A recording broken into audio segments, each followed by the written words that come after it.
Welcome. My name is Sasha Moore, and we're here today at the Private Lending Deep Dive webinar, which will focus on the very topical and growth area of private lending. So private lending remains in the spotlight this year as traditional lenders and increasingly non-bank lenders restrict their credit appetite. This coincides with substantial changes in borrower profiles and funding requirements, which presents an immediate opportunity for brokers to provide more solutions from this growth sector. So which is today's objective? We've pulled together an esteemed panel of commercial finance specialists, and we're going to get their insights on the drivers for the increase in demand for private lending, why private lending is no longer considered a lender of last resort, the evolving private lending credit profiles, current trends and common scenarios within the space, what brokers need to be aware of when writing a private lending deal, and top tips for brokers to maximise commercial finance opportunities this year. So we'll be providing this commentary from the lens of a private lender, financial specialist and educator, as well as a commercial broker. So without further ado, let me introduce you to our panel. Welcome, Matthew Porch from Aquamore. Hi, Sash. And nice to see you, Trent Carter from Ascendo Financial. G'day, Sasha. Nice to be here. Thanks for coming. James Griemer from Avenue Finance Services. Thanks, Sasha. Welcome, everyone. Oh, I beg your pardon, solutions, not services. Oh, it's okay. Thanks for not correcting me. And Hugo Bascuala from Cape Seed Finance. Thank you so much, Sasha. Thank you. So today's going to be action-packed, full of content, but we do love questions. And so we very much encourage you to feed through any questions that you have for the panel via the live chat function or the Q&A function. And time permitting, we'll address these at the end of the session. Having said that, if there is something very specific to the section that we're talking about, by all means, feel free to shoot through a question. And if there is a particular panelist you'd like me to direct that to, and I'll do my best. In addition, we will be providing CPD points and all the contact details of the panelists after this event, as well as a link to this recording, so you can re-watch it again at your leisure. So let's get cracking. Matt, I'm going to throw to you to start with. Let's start with a quick recap in terms of exactly what private lending is. Yeah, private lending is a solutions-based approach to non-traditional means of debt issuance. Basically, tends to be in the non-coded business lending space, and private lenders basically refer to those that fall outside of the major lenders and the second tiers. Okay, and I guess if you were going to summarize where private lending was different, what would be the primary differences to either traditional lenders or non-bank lenders? Look, I mean, for me, the difference is that private lenders are more solutions focused, they're less policy driven, they're more niche focused in respect of what they can and can't do. I know from our perspective, we like to be very clear on what we do and don't do. There are other private lenders that are very good at certain things, others that aren't. I guess you could say the same about the major lenders as well, but the major lenders tend to be jack of all trades, master of none. That's kind of the way I think that private lenders really fit into the equation. Okay, perfect. Thank you. Well, in terms of private lending being in the spotlight, Matt, and staying with you, I'd love to hear your insights about why private lending is really the focus for many brokers this year. Yeah, as I said, it's very much a solutions-based approach, which is what makes private lending different. Just covering off what I said before, I mean, there was always a negative connotation around private lenders. That connotation, in my opinion, has certainly started to fade away. I had the pleasure of presenting at the Astute PD Day on Tuesday in Queensland, and a lot of that was centred around the fact that private lenders are very much no longer a lender of last resort. Using us as an example, we've got some very flexible, some very solutions-focused policies, and a lot of the major lenders' appetites are starting to disappear, and their turnaround times leave a lot to be desired. Brokers really, in my opinion, should start to focus on the non-banks and the private lenders to give them what they're looking for, where the traditional lenders are severely lacking. Yeah, I would definitely agree that private lending is definitely filling a void and an increasing void or niche as there are tightening credit profiles and so forth. So Huzi, from your perspective, why do you think private lending is in the spotlight? Look, with the current market scenarios and the way, a lot of the traditional lenders are looking at getting full docs. I think private lending gives you an opportunity where you can look at, in most scenarios, look at very like an all doc, low doc, or a no doc product. In most scenarios, it's one of the quickest solutions that is currently available in the market, where you can work on a solution, make sure that the opportunity cost is not lost and the return on investment for your client works at the top. So as long as you're doing the deal in the right manner with the right lenders, who have access to decent priced capital, I think it's a great market to be in, and that is why it's in the spotlight. No, excellent. I agree. And James, I know from your perspective, you were coming from the lens of the current economic conditions pushing clients into private lending. Can you expand on that a little?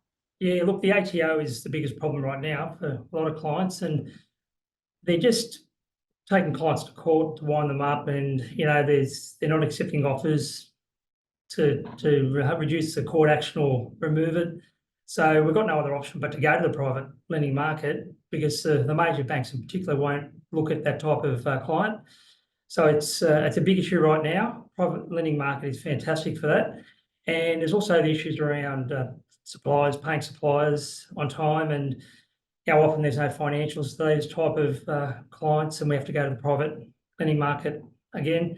But probably the best type of client for us is where there's a timing issue, where they've bought a property, have to sell another one. There's a clearly defined clearance source there, and they're easy transactions for us. And those type of clients don't have any defaults or underlying issues around the business performance. No, indeed. And I think, we were sort of speaking offline as well, that piece of speed of funds and accessing funds in a really short period of time is one of the core reasons, or one of the core areas where private lending really shines. Trent, I might go to you in terms of your observations about some of the drivers which are contributing to the space. Sure. We speak with a lot of brokers and bankers nationally. We're with Ascendo, and what we're picking up is that there's a definite push to flight to quality from the big four style of banks. They're wanting to see and take the cream out of the market when maybe conditions are starting to soften a little bit nationally. Maybe some segments or geographical regions are starting to struggle compared to others. They just want to deal with that top percent. And they will, that's their model, that's the way they want to grow. But what it means is that there's a massive opportunity that we're seeing for private funders, alternative funders to jump in there and take those other good businesses and be able to back them and bank them. So we're seeing that that's probably a big driver out there. The other ones that we're seeing is obviously it's that opportunity cost. So we talked about speed to funding. I know that's been brought up a few times, but obviously there's those bridging scenarios, those residual stock scenarios, those type of things that sit out there that traditional banking doesn't really like. But the opportunity cost of being able to fund that for your client, get the job done and get them paid, is far better than having to go through a long drawn out application process potentially. And I think that you raise a really interesting point about opportunity cost, because my observation about this space is there are many drivers, and whilst rate is one of them, that opportunity cost and that solution is really the focus. Has that been your observation? Yeah, for sure. If you look at people look at the rate and sometimes a little bit taken aback at the rate, but then you think about what's the profit that they're going to earn from whatever they're doing. What's the cost of not completing the project versus completing the project? What's the opportunity of being able to sell that container full of stock at the profit margin you plan on selling it versus the funding cost? And once you explain it in that way, they can see the opportunity of getting the job done is far better than what the cost of the funding may be. So yeah, opportunity cost is a really, really big driver. Yeah, indeed. Well, moving on to what we were sort of just alluding to before in terms of private lending as a sector evolving quite substantially. We're definitely at a time where private lending, further to what Trent was saying, is a preferred lending type based on that opportunity cost and also based on the type of clients, often being quite vanilla clients, still requiring that speed of funding and recognizing that opportunity. So we're very much moving past the legacy notion of private lending being a lender of last resort. Matt, I will go to you to start with this in terms of some context around what your observations have been, because I know that from Macklemore's perspective, that opportunity cost is quite prevalent. It's a driver for a lot of the brokers that you deal with. Yeah, absolutely. Opportunity cost is a great point. It's very hard to quantify. I mean, you can't really put a dollar value on what opportunity cost is. And I think that's where a lot of people come up short in regards to, they look at an interest rate and they go, that's too high. And you go, well, you know, what are you quantifying it against? And Trent made a couple of really, really good points around what it's actually going to cost you. And I think they call it buyer's remorse or seller's regret or whatever it is they call it. But it's only after the fact that they go, I should maybe have taken up that opportunity because now I've lost it. And that opportunity cost, it's really, really important in that sort of respect. You know, we talk about speed to market. As I said earlier, the major lenders appear to have a real, they're really lacking in that department. And I think that ties in with Trent's earlier point that they are looking for the cream of the market, and the banks will move really, really quick on the deals that they want. They'll move incredibly slow on the deals that they don't want, and they don't flat out decline them and give you a quick no. They just drag the thing out and drag it out, and then there's another problem after another problem, and it ends up being a poor experience for the client. A lot of private lenders these days are actually funded by banks, ourselves included, and it's funny because you're borrowing the bank's money and you're loaning it out on preferable terms, and it's as if you're almost competing against them in the market, so to speak. So it's really funny how it all kind of works in that respect. No, indeed. And I think the interesting thing that I've found with opportunity cost is sometimes an opportunity can be planned and sometimes it is absolutely unplanned. And what I've really noticed is with the changing business profiles and the openness to alternative funding solutions, and particularly more engagement with accountants, just more as a general best practice trend, some opportunity costs can be planned. And James, I might throw to you in a moment as well in terms of at a grassroots level what you're seeing. So say a planned opportunity cost might be a bulk purchase right before a seasonal peak, versus I think what you're talking about as well is that unplanned opportunity. So something that you want to actually seize.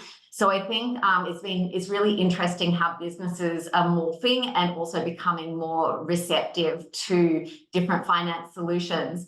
So James, I'll throw to you in terms of what your observations are, as well as the evolving client profile that you're seeing within the private lending space. Yeah, look, we do have a lot of high net worth clients come to us for private lending, and they're probably the best ones to understand the opportunity costs and accept the high rates and fees, because they obviously are making maybe profit on the transaction they're doing and using the private lending for. But a lot of the time we see clients, it's because of timing issues. They just haven't got the money in to meet a commitment, whether it's a property purchase, could be an ATO debt, they're selling an asset for that. So the type of clients we're seeing do range, but often it's clients with a fairly good asset base. The ones that don't have a strong asset base, we're really not entertaining that. It's not our space, and we don't want to get clients into more trouble by putting them into a debt that may not be repaid down the track. So also clients with poor credit history, particularly during COVID, that's still there, and some of the major banks don't want to get involved with that. particularly if they closed down during or went into administration. So they're the big things we're seeing. Sure. And I think that credit history is an interesting one, or credit profile is an interesting one. And Huzi, I'll throw to you for this piece. Again, my observation's very much been that a credit profile is morphs depending on what particularly the traditional lenders deem as bad credit. So that emerging profile, and as you say, like, you know, one default may now position you in a position of bad credit versus, you know, a few years ago, not so much. So Huzi, what are your observations about where the clients are at and what's sort of dominant in your world? Well, I mean, we come across a lot of scenarios where there's an issue with the credit profile going on, or you know, they've got a default, a paid and unpaid default, or they've been, you know, the payment history has been damaged, especially with the way, you know, the way everything's being monitored now and open banking coming into play, and a lot of screen scraping, bank scraping happening, which gives you an up-to-date, basically a live view of your credit. Private lending obviously helps in those scenarios where you have a customer who may be a bank customer, but struggles in this credit space, where it gives you the alternatives of capitalizing the interest, or working out an interest payment that may be quarterly, that may help them get their credit profiles back into order. You know, so as much as all the private lenders focus on what's happening in the credit space, or what's the client's credit profile, what the defaults are for, I think it's a more common sense approach that a lot of private lenders will use in dealing with that. They just won't go with the computer says no. They'll ask questions, they'll try to figure out answers to a lot of the things. If there's a genuine problem, then we'd love to help. If there's a problem that has been caused, which we can help solve, we'll help that. I mean, then obviously you have some where we definitely understand that there's no point in helping them out, and those are the genuine ones we have to let go of. Yeah, and I love your analogy of the computer says no. And for any Little Britain fans, that was one of my favourite skits ever. But in context, when the computer says no, is just that square peg round hole scenario. So, and that's why I think, from my perspective, private lending is a buoyant sector because of that flexibility as well as speed of funds. But back to that credit policy piece, Trent, I know that from your perspective, you've noticed credit standards have changed. Can you provide some insight in that? Yeah, I suppose when you think about the big four and their MO, and major banks and their motives to actually lend money out, they're looking for long-term debt. They're looking to back clients in 15, 20, 30-year loan terms. So they're going to have a lot more rigid lending policies and rely on what they call probability of default. That's the computer says no bit. You know, they put it into the black box and they get a probability of default score, and they are going to meet the benchmark or they're not. So that's okay when we're dealing with clients who are looking for the long-term debt, and we can push them down that path. But quite often there's two entry points in terms of private lending, which is one, we need to maximize the opportunity right now, but we want to get them back to long-term debt. So it's the time-bound thing. So, okay, we're going to use private funding. We're going to bridge that gap, use that time to get the long-term credit solution in place. And that's a really good way to use it. The other way is that what's just been talked about is maybe clients who fall outside that credit benchmark, which has increased in recent times. You know, they are taking the cream of the crop. So we need to repatriate them back towards that pathway. We want to get them back to mainstream lending. That's the objective, but we need time. And certainly there's some great avenues in private lending to be able to say, hey, we can back a client that makes sense. We can back the character of the person, but it's a different credit policy. It doesn't mean that it's the lender of last resort and these are completely, you know, fly-blowing terrible clients. They're just not currently meeting the benchmark. So we can actually work with the make sense transaction, the make sense client, back the character, and get the deal done. And you actually raised a really interesting point. And Matt, I'll throw to you in a moment as well. What I'm really seeing a lot of is that refinance piece where brokers and lenders alike are working together in a far closer capacity and far more of a collaborative capacity than previously. So Matt, I know you work with quite a few non-bank lenders, and we don't need to go into the specifics of who they are. But I'm interested if you can just sort of maybe give your perspective of where you are seeing loans come through and then that refinance piece into either a non-bank or into a major. Yeah, so we have to do a lot of quarterly reporting, which we're working on at the moment in time for April 1st. And something that came up in our book was that 77% of deals that we've written have been refinanced by either a major or a second-tier lender. So it really ties in with the piece around private lenders being a lender of last resort is certainly no longer the case. Maybe 5 or 6 years ago, it would have been you get put in a private lender, and the only avenue out is for them to come in and sell your property for you. I guess that's tangible data that's not the case, and we do have a lot of strong relationships with some second-tier banks who understand our credit policy and have taken the time to understand how we assess clients, and the way that we assess them is not overly different from the way that they do it, and that makes them comfortable enough to come and take us out. So it's a relationship business for me, in respect that we deal with brokers that we know and trust, and I'd encourage everyone who hasn't reached out to us to come and build that relationship so that we can get to know you, get to know your business, and understand the kinds of clients that you're seeing, so that when you tell us we're bringing a deal into you, you can also get that deal out as well. So that real bridging and relationship part is really, really important to us, which again is certainly bucking the trend of the usual connotations in this space. No, and I think you raise a really good point. And I think, like, if I was a broker, I would want to really focus on what that business journey is and have very strong relationships, whether it's banks, non-banks, private lenders. So you're in the driver's seat to know who to go to at which particular time, and to make sure that you're really clear of the lender's parameters. So you know, is this a non-bank deal or is it a private deal, and so on and so forth.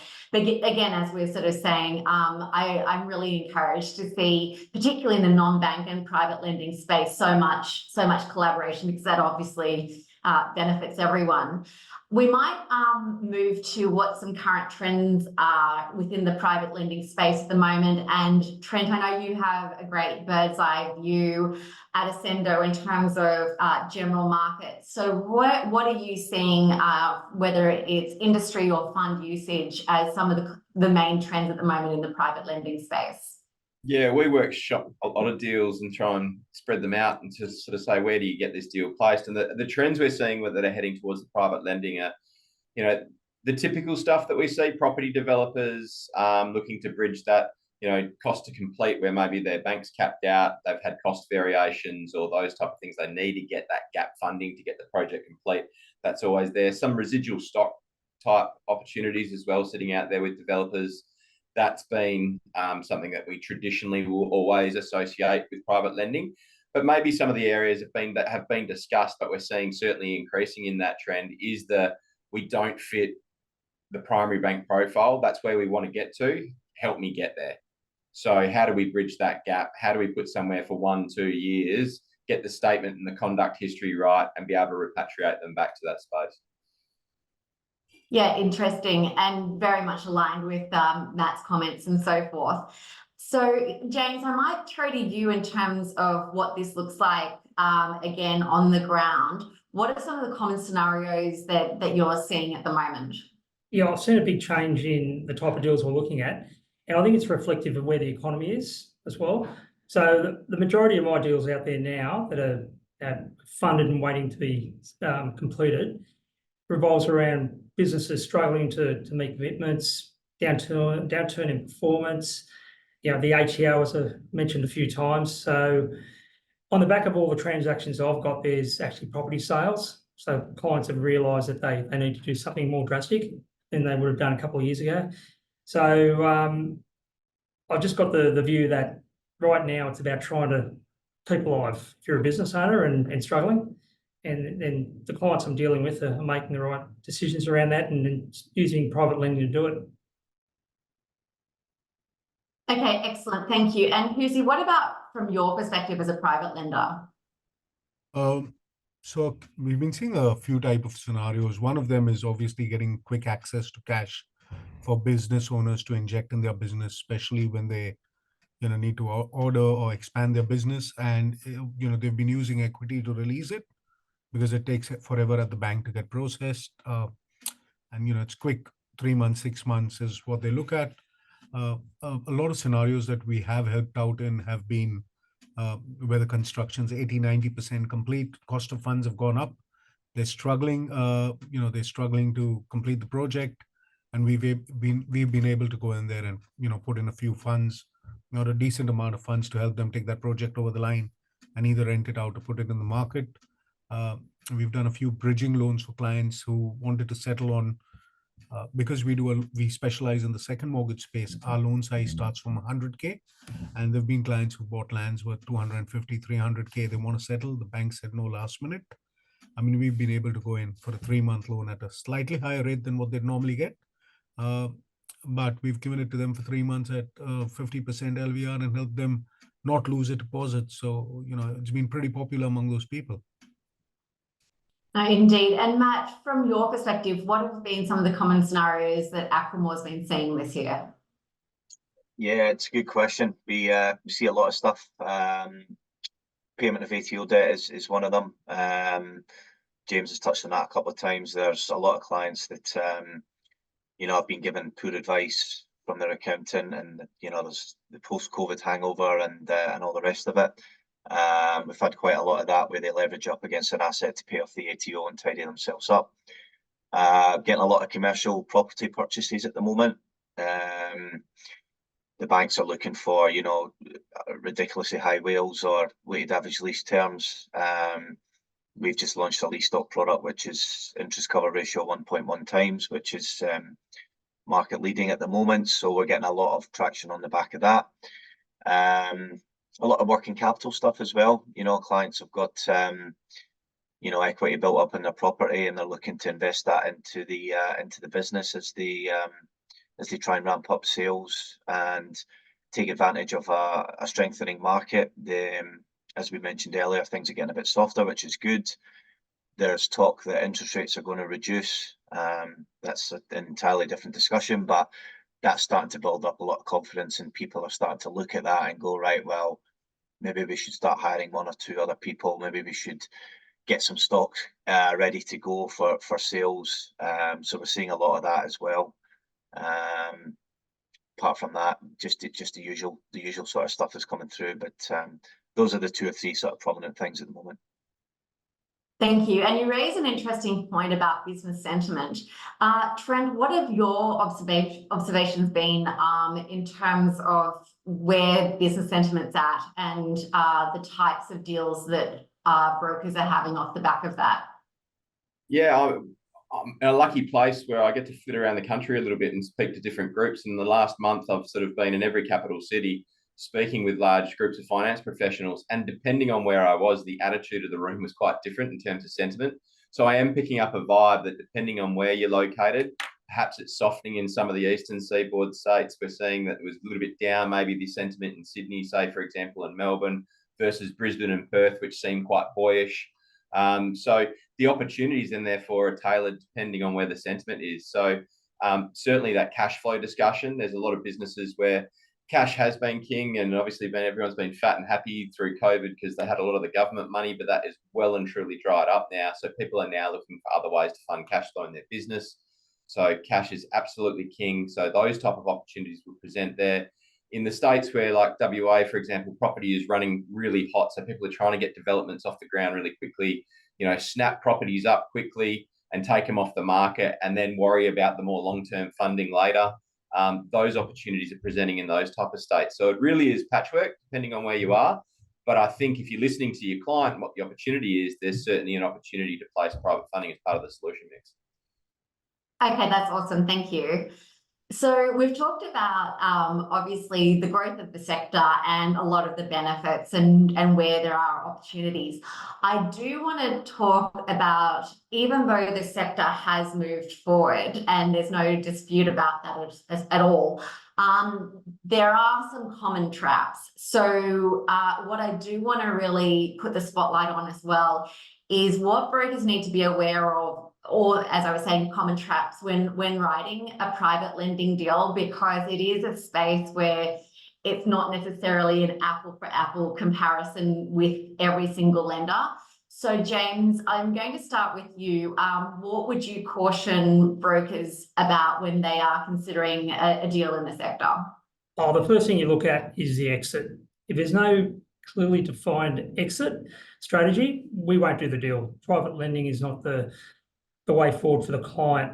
Yeah, there was one deal I had the other month, and I wouldn't give him or put up an application until I saw a contract of sale on a property. So you just got to be very careful, because if there's no clearly defined exit strategy, then that's where you get the client caught out. And there is nothing worse than having an expired private loan and not being able to sell an asset. So it does create a lot of problems. The other thing I'd say is, don't just be very careful about the client you're giving the money to, because if you have got a client that is overcommitted, haven't got a strong asset base, giving them private money is not the best solution. You don't want to throw good money after bad. So sometimes it's better just to maybe tell them to close the business if it's not travelling well. They've got to realise that could be the best solution. So just be very careful about how you get clients into there and how they get out of the private loan as well. Yeah, and I think you raise a very interesting point. And Matt, I'll throw to you, because I know that from a lender's perspective, you're very aware of Band-Aid solutions and them not solving financial difficulties. So what are your thoughts in terms of what brokers should be aware of when writing a deal in this space, because they can be a little more complex? Yeah, absolutely. I think it's very much a case of understanding the transaction end to end. It's about understanding the client as well. Regrettably, we do get a lot of deals that come in where, again, it's just, look, I don't really know what to do with it. Have a look at it. That's not on. You need to understand how to get them in and how to get them out, because if you don't, it's referring to James's point, you're just throwing good money after bad. So just because it's private lending, you still need to take the time to understand the transaction. You still need to understand whether it's the right fit. Lending is lending. The 5 C's of credit, without wanting to quote the textbook and all the rest of it, but character is for us the most important thing. And that never changes, whether it's private lending, whether it's ANZ, NAB, Westpac, whoever it is that you're dealing with. If the client's character isn't there, then it doesn't matter whose money you're going to give them. There's always going to be a possibility of a problem. And that's a problem that you don't want to have, especially in the sort of private lending space, because as I said, relationships are very key. We deal with our brokers day in and day out. The banks are more set and forget. You put a bad deal into the bank, it's all forgotten about. They've taken care of it. It's all been encapsulated into the big beast that the bank is. So just be aware of your client's character in that respect as well. Just be aware of, the deals that you're putting together. Just be aware that you're transparent with the fee structure. Make sure that the fees and the interest rates and all the rest of it are clearly documented, and you clearly understand what you're putting your client up for. There are sometimes line fees or commitment costs that aren't overly advocated at the beginning of a conversation. So again, the relationship with your lender is very, very key in that respect.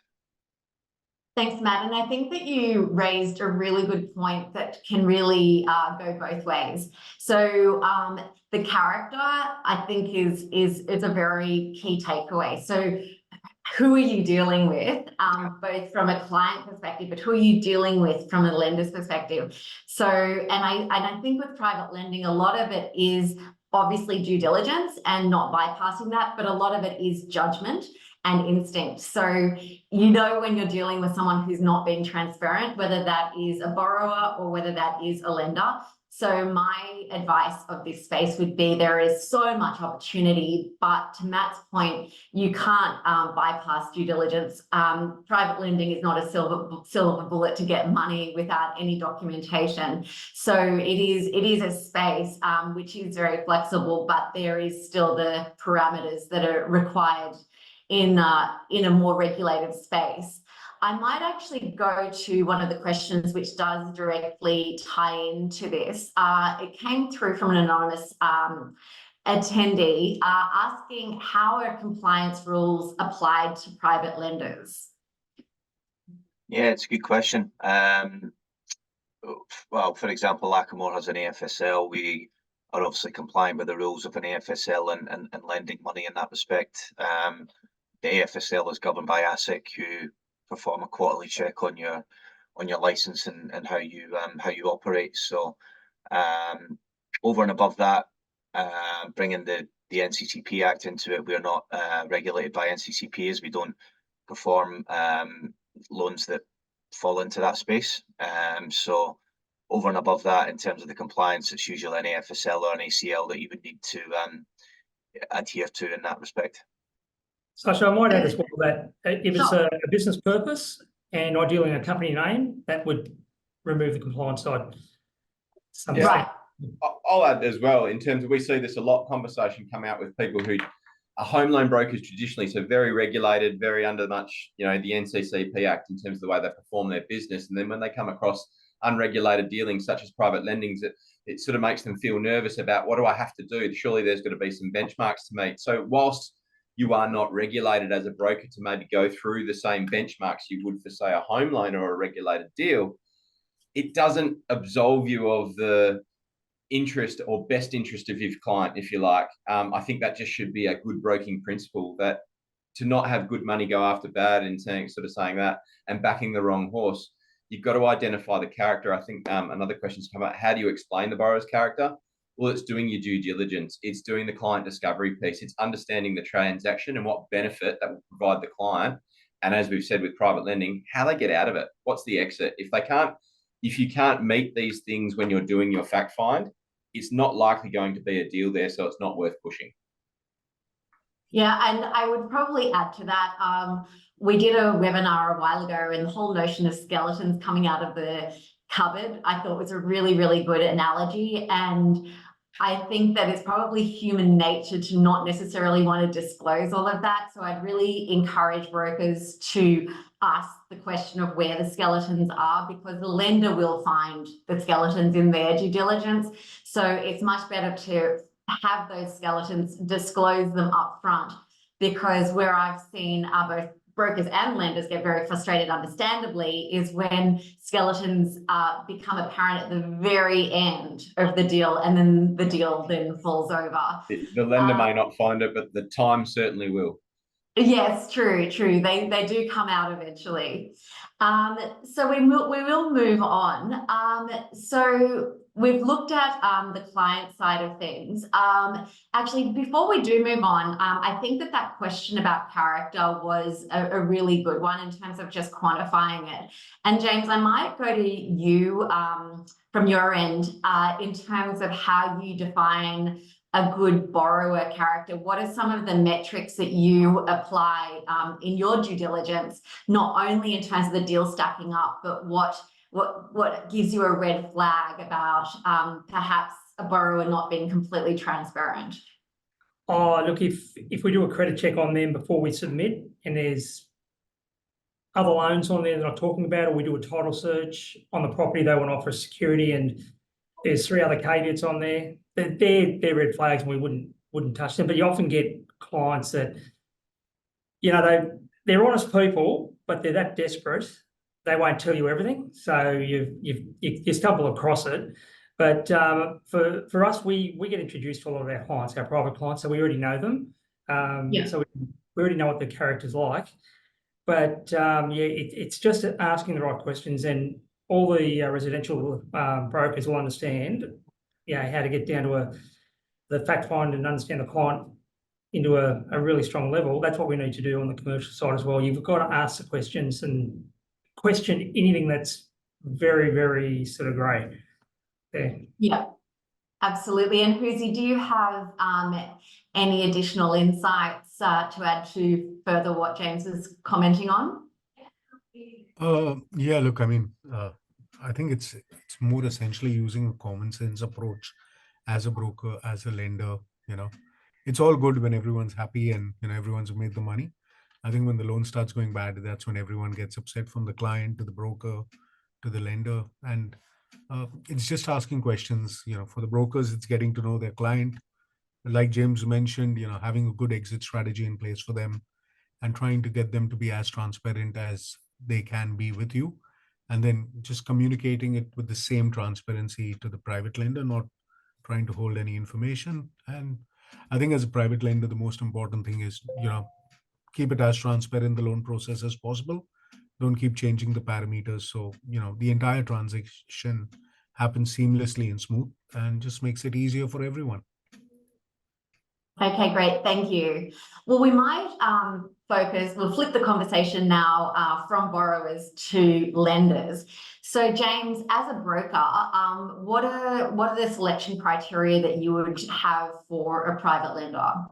The flexibility is probably the big thing with the origination of the deal. They've got to understand that we're coming to a private lender because there are hairs over the deal or some issues. So their ability to understand those issues is very, very important. But the key thing for me is the exit. If we get a transaction that the loan's expired, the clearance source is delayed for whatever reason, we need a lender that will understand the situation and not charge defaults, commence legal action. So with that in mind, I always go to a lender that I know well, like Matt, for example. We've been doing business for a number of years. So if you know the lender really well and you know how they'll react under certain circumstances, that'll be good for me. Okay, great. Thank you. And Trent, what about from your perspective? Yeah, I think reputation, as was brought up, is pretty key. You want to make sure you're dealing with a lender who is a lender, and perhaps maybe not just an individual. We see a lot of private lenders get grouped in with high net worth individuals wanting to lend out super fund money or their own private funds as private loans, versus established companies like Aquamore who have got a lending framework, who are an AFSL list, company who've got that regulation around them. So that's pretty important as well. So you want to make sure you're dealing with someone who's not so fly by night. Flexibility, which James just touched on, is pretty important. Have they got specific products that are suited to different client needs? Is there a bridging product versus a term loan product versus a stock product, or these type of things? That's important to consider, because then it's not trying to be a one-size-fits-all solution. And I think the other thing you want to think about is, where are they sourcing their funds from? What's their investor base look like? Because that's going to tell you maybe what the exit strategy is going to look like if plans don't go well. Are they going to be able to negotiate further terms? And it's in their interest of their investor base to recover the funds through repayment of debt rather than going into action immediately. So I think, you want to make sure you're doing your homework and get yourself a panel of not a lot of lenders, but some really well-trusted lenders, and make sure you're dealing with them regularly so they get to know you and you get to know them. Thank you. And I think you brought up a really important point. Again, my observation of market is, unless you understand whether the lender has an AFSL, that's critical. It's such an important question, because as a broker, I would feel very nervous not understanding where that funding was coming from, in terms, and particularly if it's a larger loan size, say it's $3 million, $5 million loan size. If you don't know how that funding how it works, like, is it institutional, is it peer-to-peer, like, what is that lending structure? I would feel that it would be prudent to really delve into that specific question, because I would expect that, and James, I might default to you in a moment, I would expect that if a lender does have institutional funding and it has an AFSL, it would give you more confidence in the ability of the warehouse, the structure, and the process and parameters that you'd be dealing with. James, what's your view about that back end piece?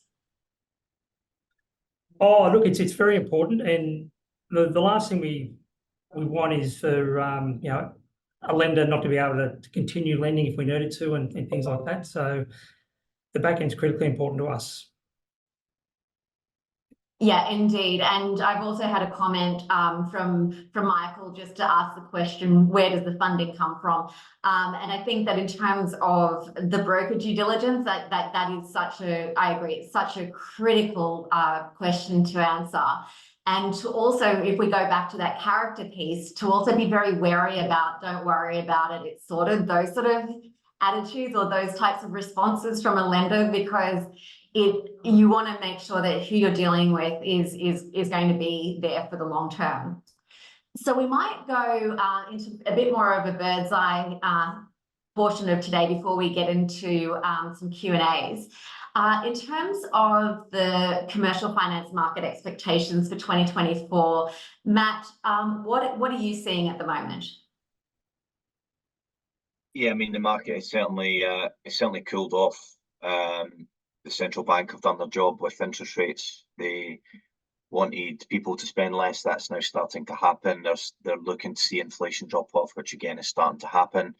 To quote, an economist term, the green shoots are starting to come through in that respect.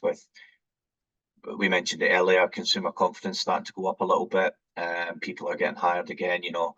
Employment's starting to level out a bit. So, there's certainly good signs about going forward in terms of the commercial lending market. I guess it's quite early to see what the sort of volumes will be compared to last year, but I think the tail end of last year really dragged down the overall volumes, given that there was the uncertainty around, are the rates going to go back up again? What's going to happen with this? What's going to happen with that? That uncertainty seems to be clearing a little bit, and I think the topic of conversation now appears to be is, when are interest rates going to drop off? And again, I hate getting dragged into the argument. I don't think they will drop off. I think things will remain as they are, and the central bank will take a tepid approach to more of a reactive approach more than anything else to see how things are going to play out towards the end of the financial year. Indeed. And Trent, based on your market observation about different sort of state-based business sentiments, what's your view based on the market moving forward? Are you in agreement with Matt, and what do you see the evolution of business sentiment being? Yeah, I think we're going to see a period of stability in terms of those rates, which will drive confidence for people who are looking at investing or looking at buying new equipment or expanding their businesses and doing these things. But they're doing it with a fixed cost base now in terms of at least interest rates. That's becoming a little bit more known. And if anything, the conversation's down rather than up now. But then we've got that geographical region, which I referred to before. I mean, you're talking Sydney, Melbourne, for example, markets with highly inflated median house prices that people are billing. So a lot of their consumer and household income is going still to their mortgage payment, and will for a period of time yet. So we expect retail conditions, general consumer spending to be soft for the foreseeable, and it's what the Reserve Bank wants to be happening anyway. They want the market to continue to cool. But if you think about where a broker places themselves in boyish markets or down markets, you've got opportunity, because in downward markets, people are protecting their cost bases. There's opportunities to talk about how we fund cash flow. Perhaps they are looking up to use this as a period to tidy up things like ATO debt, supplier debts, those type of stuff, and get their feet ready for growth again. And then again, in the markets that might be a little bit more boyish, where say WA, Brisbane, etc., Adelaide, where property market's running a little bit still, there's that opportunity funding side. There's the opportunity to go and grab that bit of land that you can do a development on and go to auction with finance, in your back pocket, rather than having to go into a drawn out finance process. They can do that later. So I think both markets spell opportunity. I think it's just to be about aware where your client's sitting, and no matter what the economic conditions we think they are, if I get my crystal ball out, I can guarantee one thing: I'll be wrong. So I think it's better off that you understand your client first and foremost, and then place them where they are. Yeah, I think you raised some really interesting points. And one thing I do really want to call out as well is that independently of the market, there's always opportunity. And I think it's really critical to not assume that all businesses are in distress. And yes, there is not to by any stretch diminish from the businesses who are. But, you know, I think Australia is an incredible market at being opportunistic, and it's very much in our nature. And particularly with the decentralization of industry and, you know, niche markets popping up left, right, and centre. This is a time, any time that there's disruption, business thrives. So I'd really urge brokers to not only, you know, obviously be on the forefront with health checks and so forth, and to make sure that businesses aren't exposed, but be very receptive to those opportunity takers. So Huzi, I'll go to you. What are your expectations for the rest of the year? Look, I mean, we know one thing for sure, that the rate drop is going to take place. It's a matter of when rather than if. So we have a look at that. With that, obviously, there's going to be some changes happening in terms of, you know, business owners getting a little more bullish again, or being a little more cautious, but willing to expand in that market as well. As far as funds in the private lending space go, it's too early to say. Different people have different cost of funds that they manage to procure. We should see a little more competitive pricing coming out. But what I do definitely know is that you know, the banks, what they've done, or the major lending institutions, what they've done over the last 6 years, systematically gone ahead and tightened the process of lending, which is where alternative lending sources will always come in handy. Yeah. Yeah, indeed. Thank you. And James, what about from your perspective? Oh, look, I think the economy will continue to deteriorate on the back of the high interest rates and inflation. Yeah, we're seeing a lot more business failure. There's also unemployment rising, and that's what we're seeing in our residential and commercial client base as well. So whilst I'm not worried long term, I think over the next 12 months, there will be some economic issues which will support the rate cuts. They're not going to cut the rates if things are going well. So the question mark for me is around what the lenders will do. They're still really good on the lending side. The policies are very generous, but will they tighten them? That's a question mark. But at the moment, there's no sign of that happening. So we'll see in 6 months. Yeah, indeed. It's always interesting crystal balling. Yeah. And I think as Trent said, you know, you're no doubt going to have some insights, but, you know, I think it's being prepared for how the pendulum swings, and that's, you know, the life of a broker. So what we'll move to now, before we go to some quick Q&As, is top tips for brokers to maximize commercial finance opportunities. So Trent, I know you're all about education. Of course, I'm going to be all about education. That's what we do. But look, I fundamentally think that's the biggest strength that a broker can bring to any client relationship is their knowledge base. It's their capability set, that they can flex their professional muscle in front of their clients and know that there's a way to get the deal done, or pre-qualify the deal and give your clients a really quick no. That's just as important. And you only get to do that when you're upskilling yourself. We're not all going to be sitting in a place where we can see these opportunities daily and learn on the job. So if that's not you, then you need to find other ways to educate yourself. And we highly encourage brokers to jump into education, understanding the SME market as a whole, and then become product agnostic almost, because the solutions will reveal for themselves by what problem the client has. Yeah, I think you raise a really good point. It's nothing to do with the product, it's the solution. And you only know what you know. And I think also a quick no is very, very valuable in terms of just making sure that everyone knows exactly where they stand. James, what about from your perspective? Oh, look, the knowledge is critical. Commercial lending is not like residential lending where it's very structured. You need to gain knowledge over a number of years, and that builds a relationship as well. So a lot of my commercial clients, I'm not their broker, I'm their trusted advisor, like their accountant. So when there's a business acquisition being purchased, then the big thing for the client is they come to me and get my thoughts on it. So I've got to have enough business acumen to be able to help them and guide them, and the lending comes after that. So if you just focus purely on product, it's not going to be enough in commercial lending, I don't think. So maybe align yourself with a commercial broker. Go and have meetings with the client and the broker, the commercial broker. Just get some knowledge there. But you need to get the knowledge base up to a really good level where the client can trust you to talk about things other than lending. No, indeed. And I think both you and Trent have raised very good points. I think a lot of the time people can feel very, very pressured to know everything immediately. So if I wasn't familiar with commercial lending, I would definitely be collaborating with somebody who is, to make sure that while I'm upskilling, I'm not missing opportunities. And the other thing that I really liked that you said, James, was being an advisor, and that's definitely where the industry is going. I'd probably just take it one step further than that. And it's all about, for me, it's all about wealth communities. So really ring fencing. So being the advisor, a trusted counsel from a finance perspective, but also having very strong relationships with planners and accountants and valuers and so on and so forth, to really ring fence your client as much as you can, but also to really escalate any deal as quickly as possible.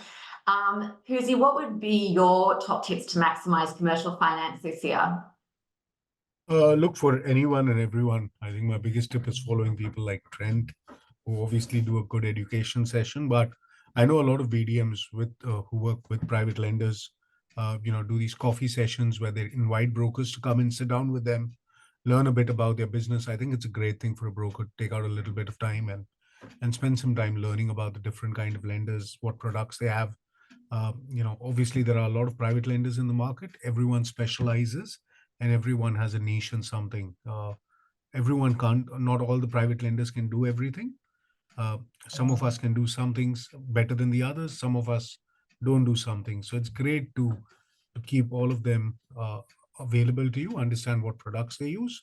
And then once you have a relationship with them, start using them. Great, thank you. And Matt, what would be your insight? Yeah, I mean, look for low-hanging fruit in respect of you're already dealing with a self-employed customer. You've just written a home loan for them. Look at the statement of position. Is that a commercial property that you've got there? Are you currently renting a commercial property for your manufacturing business? Without giving them financial advice, you can obviously just outline to them the benefits of purchasing a commercial property, for example. That can lead to what the banks like to call a whole of wallet transaction. So James made a couple of really good points that you need to be their broker, but to a certain extent, their advisor and someone they can trust and lean on to get expert opinions. And don't be afraid to ask questions about the transaction. There's nothing wrong with asking for documents or digging a little deeper into the client's position to truly understand the pitfalls that they might be coming across and how you can help them solve it. We unfortunately do see a lot of transactions that are half-baked because the broker's afraid to ask the questions to the borrower in case they're annoying them or taking up too much of their time. And if that's the way that you feel, then you might be in the wrong job. So you really need to think about how you can push forward and properly understand your client's position, and building that experience will give you more confidence, and it'll allow you to no longer just become a product flogger or a product salesman. You then have that whole of wallet finance professional approach where you'll absolutely maximize all your opportunities. Yeah, and I think that whole of wallet approach is everything, and it does come down to that due diligence, understanding, and as you said, just answering questions. Speaking of which, time has gotten away from us, and I know that we could talk about this all day long. So we've got just time for a very quick question that's come through from Dennis, and Matt, I'm going to direct that to you. So for Aquamore, do you advance funds against non-property assets, sorry. So do you advance funds against non-property assets? No, so everything that we do is secured by real estate collateral in Australia. I would, however, like to stress that I like to keep away from the term asset-based lend. We look at the client's position holistically, and we look at a number of other factors besides the asset itself, basically. Yeah. But good question, and again, I would very much encourage everyone to ask those types of questions with their lender. But on that note, we will have to wrap for today. But thank you so much to everyone who's attended today. And of course, to our fantastic panel. James, so good to see you. Thank you for coming. Huzi, thank you so much for your insights. Trent, always a pleasure. Thanks, Sasha. Been fun. It has been. And Matt, thank you so much. Thanks, Ash. Well done. Thank you. Okay, we'll look forward to seeing you next time. Bye. Okay, bye.